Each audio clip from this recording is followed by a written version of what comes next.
Hello,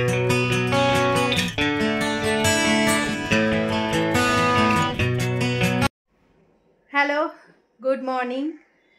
কেমন আছেন আপনারা সবাই? আশা করছি আপনারা সবাই খুব ভালো আছেন। পয়লা বৈশাখের কোনো ব্লগ আমি ছাড়তে পারলাম না, কারণ পয়লা বৈশাখের দিনটা আমাদের খুব ঝামেলার মধ্যে দিয়ে গেছে। মানে সৌরভের সাথে আমার খুব ঝামেলা হয়েছে, যেটা সত্যি সেটাই বলছি। মানে কেন ঝামেলা হয়েছে সেটা দেখার জন্য আপনাদের পিছনে যেতে হবে। তো আপনারা পিছনে গিয়ে দেখুন যে কেন পয়লা বৈশাখের দিন আমার ঝামেলা হয়েছে, আর আমি আজকের কাজগুলো করতে থাকি। আজকে কি কাজ করব সেটা বলেই দিচ্ছি আপনাকে। সৌরভ অলরেডি বাজার নিয়ে চলে এসছে, ভাত হয়ে গেছে।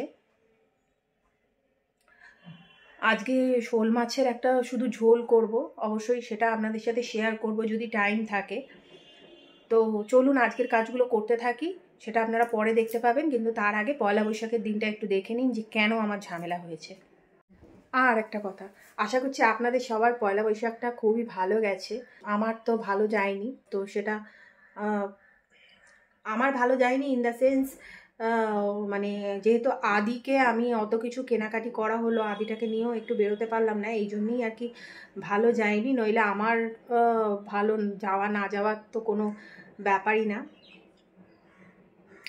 আদিটা পয়লা বৈশাখে একটু সেজেগুজে বেরোতে পারলো না, এই জন্যই একটু মনটা খারাপ আর কি, যে দিনটা চলে গেল। কিন্তু আদিটা, যাই হোক, আমি অন্য দিন ওকে ওই মানে ওর জন্য যে জিনিসগুলো কিনেছিলাম সেটা আরেকটা ভালো দিন দেখে ওকে অবশ্যই সেরমভাবে সাজাবো।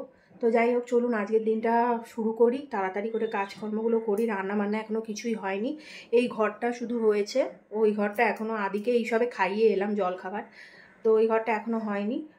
এই যে সৌরভ বাজার নিয়ে চলে এসছে, মাছ ফাছ তো সবই রয়েছে। এখানে কি এনেছে, পেঁপে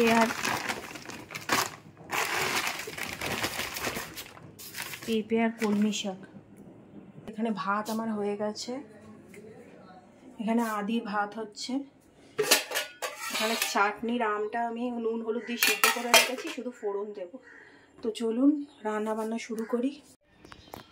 সব ফুলমালা মিষ্টি সব এনে রাখা আছে, পুজো করব, তো ওই জন্যই আরও তাড়াহুড়োর মধ্যে রয়েছি,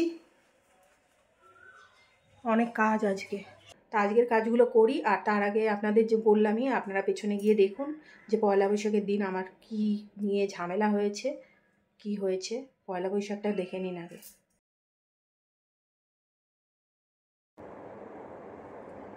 গুড মর্নিং।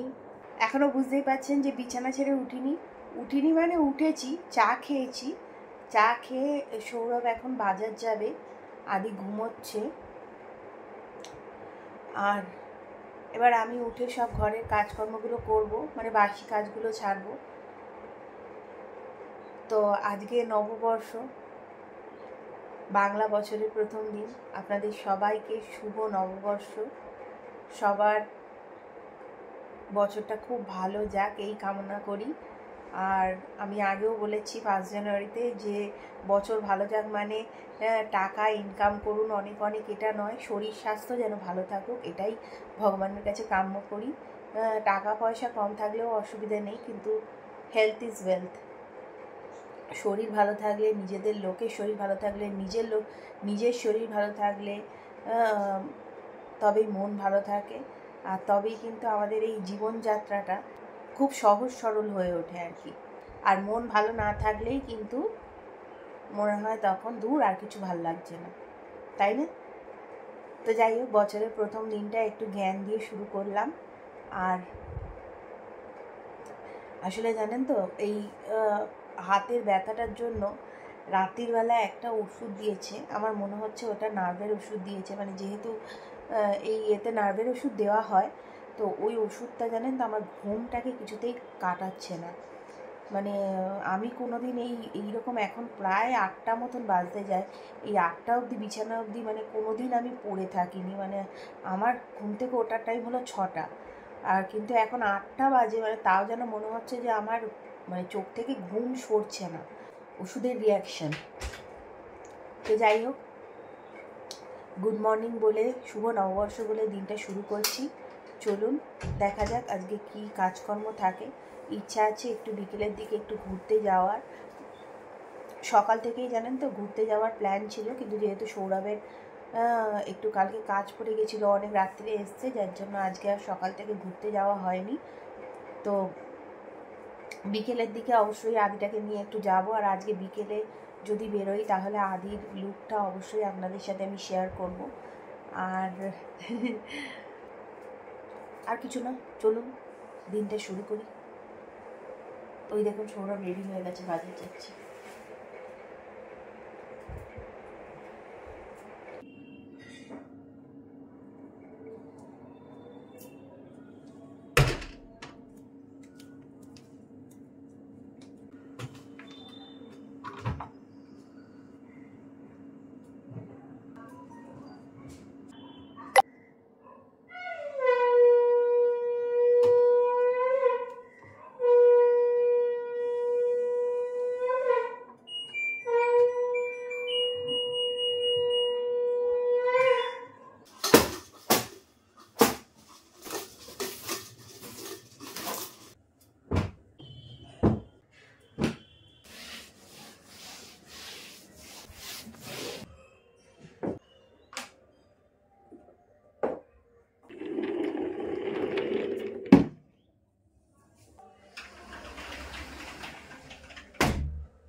মৌরি জানেন তো অনেক দিন কিনে রাখলে না কীরকম একটু হয়ে যায় রঙটা।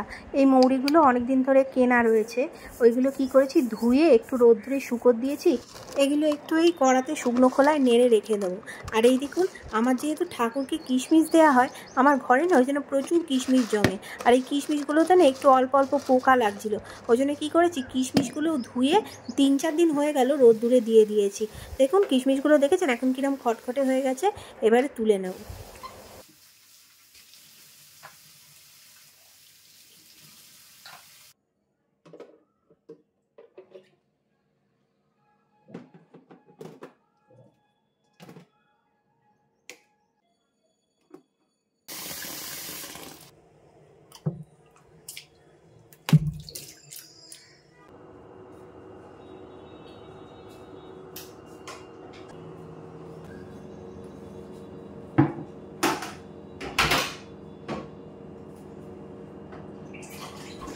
আমার এই দিকে যে টমেটো গাছটা ছিল না, দেখুন টমেটো গাছটা কত বড় হয়েছে। মানে জানলার পুরো র্যাক, মানে পেছনের লোহাটা এপার থেকে ওপার অবধি দেখুন কোথায় উঠে যাচ্ছে।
চিতল মাছের পেটি আনবার জন্য চিংড়ি মাছের মালাইকারি নারকেল এনেছি।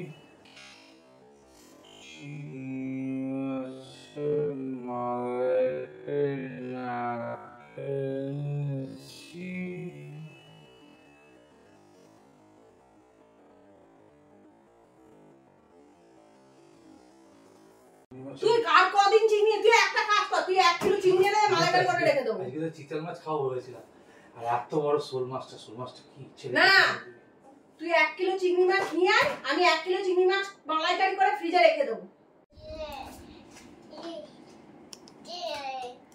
বাবু শুভ নববর্ষ সবাইকে উইশ করবে না? ও আদি, শুভ নববর্ষ উইশ করবে না? কি বই নিয়ে বই দিয়ে উইশ করবে? ও বাবা, শুভ নববর্ষ উইশ করবে না? শুভ নববর্ষ তুলে রাখো, এগুলো সব তুলে রাখবে, ওর মধ্যে তুলে রাখো, ওর মধ্যে তুলে রাখো। হ্যাঁ তোলো তোলো, সব সব যা ছড়িয়েছো সব তোলো। এই যে এইগুলো এইগুলো এইগুলো তোলো, এগুলো তোলো। হ্যাঁ তোলো, ওর মধ্যে তোলো, সব তোলো। হ্যাঁ তোলো। আমি নেব না, আমি নেব না। ঝগড়ার সূত্রপাত তো হয়েই গেল, শুনলেন। আজকে আমাদের বাড়িতে এই নিয়ে 5 নম্বর দিন চিংড়ি মাছের মালাইকারি হচ্ছে। রোজ চিংড়ি মাছের মালাইকারি। প্রথম দিন করলাম, বললো ভালো লেগেছে পরের দিন করো। পরের দিন করলাম, বললো ভালো লেগেছে তারপরের দিন করো। তারপরের দিন, আপনাদেরকে তো রোজ আমি ব্লগ দিই না। রোজ মালাইকারি খেতে কার ভালো লাগে বলুন তো? আমার তো মোটে ভালো লাগে না। এই দেখুন, আজকে আবার 1 কেজি চিংড়ি মাছ এনেছে, আবার ছোট ছোট চিংড়ি এনেছে, সেটা দিয়ে ঠিক আছে উচ্ছে চচ্চড়ি হবে। আবার আজকে 1 কেজি চিংড়ি মাছ এনেছে, আবার আজকে মালাইকারি হবে। যাই হোক, শুধুমাত্র এটা নিয়েই ঝগড়া হয়নি। বলে মাছ এনেছি বলে আমি বলেছি ঠাকুরের ফুল মিষ্টি আনতে, বলে মাছ এনেছি কোন হাতে ঠাকুরের ফুল মিষ্টি আনবো, ভাবুন। যাই হোক, এই নিয়ে আবার কিছু ঝগড়া অশান্তি হলো। এই যে এই সময় আমি কাজ করছি জানেন তো, আমার কিন্তু সেই সময় মন মেজাজ খুব খারাপ, মানে খুব প্রচণ্ড মাথা গরম। মাছগুলো কিরমভাবে ধুচ্ছি দেখেছেন? মানে পারলে আমি সৌরভের মাথাটাই এখানে কষলে কষলে ধুয়ে দিই। আর আমাদের আবার জানেন তো, যখন ঝগড়া হয় না, তখন 19 থেকে 20 হলে যে কোনো কিছুতেই আমি আবার ঝগড়া করতে থাকি, মানে করতে থাকি তো করতেই থাকি। আমার যতক্ষণ না স্বাদ মেটে ততক্ষণ আমি ঝগড়া করতেই থাকি। যাই হোক, এখন এই উচ্ছেগুলোর মনে হচ্ছে আমি গলা কাটছি, দেখুন।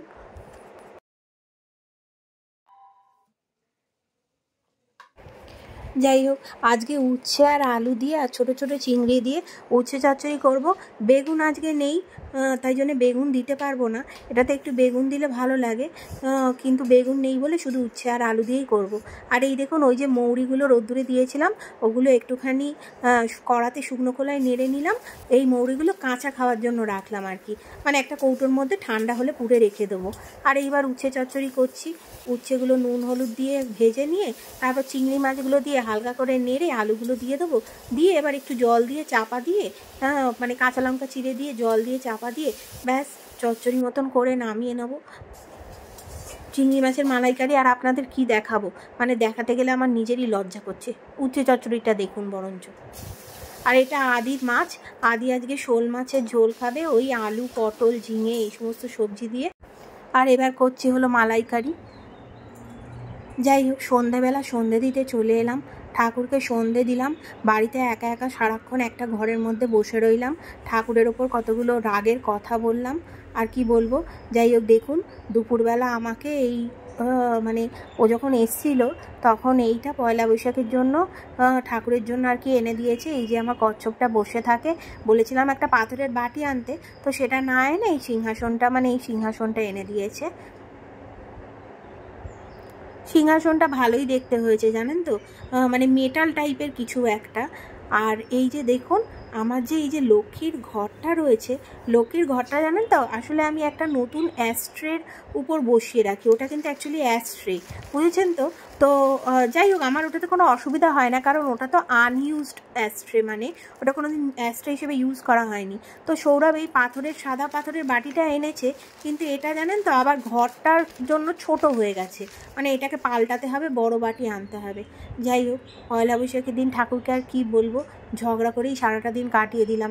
দুঃখ এটাই, আমার আদিসোনাটা একটুখানি ঘুরতে যেতে পারলো না, একটু সাজতে পারলো না, নতুন জামাটা পরতে পারলো না। আর এই দেখুন, শিবকে ঝাড়া দিয়েছি, বৈশাখ মাসে আমাদের শিব ঝাড়া দেয়। আর এই দেখুন, ঢং করে রাত্রিবেলা বলল যে আমি জানি না, ওই পাশের ঘরে দেখি মাইক্রোওভেনের ভেতরে কোথায় বেরিয়েছিল, আর এই সমস্ত খাবার দাবার কিনে নিয়ে এসছে। কোথাও ঘুরতে তো বেরোতে পারলাম না, এই রাত্রিবেলা গান্ডে পিণ্ডে শুধু গিললাম।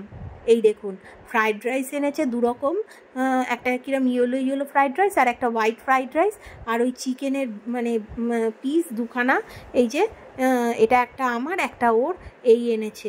পয়লা বৈশাখের দিন রাত্রির বেলা এই খেলাম, দুপুরবেলা খেলাম, ব্যাস। সকালে তো আপনাদের দেখালামই যে আমটা সিদ্ধ করে রেখেছি, ওই কালো জিরে আর শুকনো লঙ্কা ফোড়ন দিয়ে আমটাকে আর কি চিনি দিয়ে ফুটিয়ে নেবো পাতলা করে, একদম জলের মতন আমের চাটনি করব। আর চাটনিটা সরিয়ে দিয়ে না একটু শুকনো খোলায় জিরে ভেজে নিলাম। কেন জিরেটা ভাজলাম সেটা আপনাদের বলছি।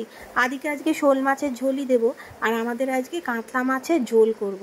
এই দেখুন আমার আমের চাটনিটা হয়ে গেছে, একদম পাতলা করে আমের চাটনি। এই যে মাছগুলো ভাজা হয়ে গেছে। এবার সৌরভ হঠাৎ করে এসে বলল যে তুমি সবজিগুলো ভাজতে দাও, কারণ আমার ছাদে জামা কাপড় মেলা হয়নি। বললো আমি মাছের ঝোলটা করছি, কি মাছের ঝোল করবে কে জানে। যাই হোক আমি বেরিয়ে গেলাম, ও দেখলাম আদা আর কাঁচা লঙ্কা বাটলো। এইবার বেটে দেখছি যে আদা কাঁচা লঙ্কাটা দিল, কিন্তু কাঁচা লঙ্কা আর আদাটা কষালো না, ওইভাবেই জল দিয়ে দিল। কি একটা ঝোল করছে কে জানে, পেট খারাপের ঝোল। সেইভাবে জল দিয়ে এবার এটাকে ফোটাচ্ছে, মানে সবজিগুলো এবার ফোটাবে চাপা দিয়ে। আবার আরও জল দিল, মানে কি ওটা বঙ্গোপসাগর হচ্ছিল, ওর পছন্দ হলো না, ও ভারত মহাসাগর করলো। যাই হোক ভারত মহাসাগরটাকে এবার ফুটিয়ে ফুটিয়ে বঙ্গোপসাগর করবে। আমি ততক্ষণ ওই কাঁচা লঙ্কা আর রসুন ফোড়ন দিয়ে আর কলমি শাকটা দিয়ে দিলাম, কলমি শাক ভাজা করব। আর এই দেখুন ওর ওই বঙ্গোপসাগর কি ভারত মহাসাগর যা বানিয়েছে, ওর ঝোলটা আমি তুলে দিলাম। দিয়ে ভেবেছিলাম জিরে গুঁড়োর ঝোল করব, তো যাই হোক আমার ঝোলটার মধ্যে ওই জিরে গুঁড়োটা দিয়ে দিলাম। এরমভাবে শুকনো খোলায় জিরে গুঁড়ো ভেজে আর গুঁড়ো করে নিয়ে মাছের ঝোলের শেষে দিয়ে একদিন খেয়ে দেখবেন, খুব ভালো লাগে খেতে। এই যে দেখুন আমার মাছের ঝোলটা, ও ওই হেগো রুগীর ঝোল খাবে আর আমি আমার মাছের ঝোল খাবো। যাই হোক অনেক দিন ধরে ভাবছি জানেন তো যে আমার মাইক্রোওভেনটা পরিষ্কার করব, কিন্তু কিছুতেই হচ্ছে না। সেই ফ্রিজের মতন অবস্থা, মানে করব বলে আর করা হয় না। তো আজকে ভাবলাম যে মাইক্রোওভেনটা পরিষ্কার করেই দিই। ওই জন্য দেখুন এখানে একটা কাঁচের বাটি নিলাম, 2 কাপ মতন জল নিয়েছি, আর তার মধ্যে এই 4 ঢাকনা মতন ভিনিগার, মানে 4 চামচ মতন ভিনিগার দিয়ে এবার এটাকে আমি 900 ওয়াটে প্রায় 4 মিনিট ধরে গরম হতে দেব ভেতরে। তখন একবার জামা কাপড়গুলো মেলতে গিয়ে দেখি মেশিনটাই এখনও বন্ধ হয়নি, তাই ভাবলাম যতক্ষণ 4 মিনিট এইটা হোক তাহলে আমি গিয়ে জামা কাপড়গুলো মিলে আসি। এই দেখলাম এসে মেশিনটা বন্ধ হয়েছে, তাড়াতাড়ি করে ছাদে জামা কাপড়গুলো মিলে চলে এলাম। বাপরে বাপ কি রোদ্দুর। আর দেখুন একটা এখানে আমি সুতির গামছা নিয়েছি, মানে এই গামছাটা আর আমরা ব্যবহার করি না, একদম নরম গামছা। সেই গামছাটা দিয়ে আমি এইটা আবার পরিষ্কার করব। যে জলটা গরম হলো ভিনিগারের, ওই জলটাই আবার আরেকটু জলের মধ্যে আমি মিলিয়ে নিয়ে এবার ওই জলটা দিয়েই আমি পরিষ্কার করব। দেখলেন কিরম নোংরা বেরোচ্ছে, মানে আদি হওয়ার পর, মানে আদি পেটে আসার পর থেকে, আপনারা তো আগেও বলেছি মানে যে আমার বাড়িতে কাজ চলেছিল দীর্ঘ 1 বছর ধরে, বাড়ির সমস্ত কাজ চলেছিল। কোনটা মুছ? ওই মাছের ঘরটা মুছ, ওই ঘরটা তো ঝাড়া হয়নি, যদি সময় পাই ঝাড়বো, নইলে উনি মুছে নিন। মাইক্রোওভেনটা এত নোংরা হয়েছে জানেন তো, দেখছি জায়গায় জায়গায় না কীরকম একটু জংয়ের মতন হয়ে গেছে। ওই জন্য আমার হাউস হেল্পারটা এসে গেছে, ওকে বললাম আমাকে একটা শুকনো কসবাইট দিয়ে যা, এর মধ্যে সাবান নেই, শুকনো কসবাইট, সেটা দিয়ে একটু ডলে ডলে ওই জংগুলো আর কি ঘষে তুলছি। হ্যাঁ, তো যেটা বলছিলাম আপনাদের, দীর্ঘ 1 বছর ধরে কাজ হওয়ার পর মানে তারপরে আদি হয়েছে, তারপরে আমি তো কিছুই করতে পারিনি। ওই এতদিন পরে মাইক্রোওভেনটা পরিষ্কার করছি আর কি, নইলে তার আগে জানেন তো আমি সপ্তাহে সপ্তাহে মাইক্রোওভেন পরিষ্কার করে নিতাম, মানে কোনো দিন নোংরা ফেলে রাখতাম না। যাই হোক অনেক কষ্টের পর, দীর্ঘ অনেকক্ষণ সময় যুদ্ধ করার পর আলটিমেটলি আমার মাইক্রোওভেনটা পরিষ্কার হলো। মাইক্রোওভেনে কিন্তু কোনো সাবান টাবান দিয়ে পরিষ্কার করতে নেই জানেন তো, ভিনিগার দিয়ে পরিষ্কার করতে হয়। বলতে পারেন আদি পেটে আসার 1 বছর আগে আমার কাজ হয়েছে, তারপর আদি 1 বছর ধরে ছিল, আর তারপরে আদির এখন 1 বছর বয়স হয়ে গেছে, মানে দীর্ঘ প্রায় 3.5 বছর পর আমি আমার মাইক্রোওভেনটা পরিষ্কার করছি। তো যাই হোক, আজকের ব্লগটা এখানেই শেষ করছি। প্রচণ্ড ক্লান্ত, টায়ার্ড, আর এরপরে আর মানে ভিডিও টেনে নিয়ে যাওয়ার মতন শরীরে আর জোর নেই। তো আশা করছি আপনাদের ব্লগটা ভালো লেগেছে। যদি ভালো লেগে থাকে লাইক কমেন্ট শেয়ার করবেন, আর যদি একটু বেশি ভালো লেগে থাকে তাহলে চ্যানেলটাকে সাবস্ক্রাইব করে নেবেন। দেখা হবে আবার একটা নতুন ব্লগে। Till then bye. সবাই খুব ভালো থাকবেন, সুস্থ থাকবেন, আর অলওয়েজ হাসতে থাকবেন। তাহলে আজকের মতন এখানেই বিদায় নিচ্ছি। বাই।